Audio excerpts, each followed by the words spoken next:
Посмотри на формулировку поискового запроса в сети интернет. Выбери ту тему, которую ты обязательно знаешь об истории создания искусственного комментария.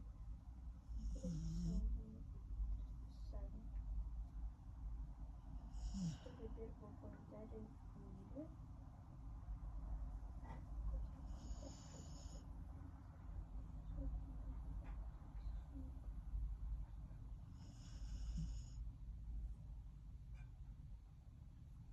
Мне кажется, вот это.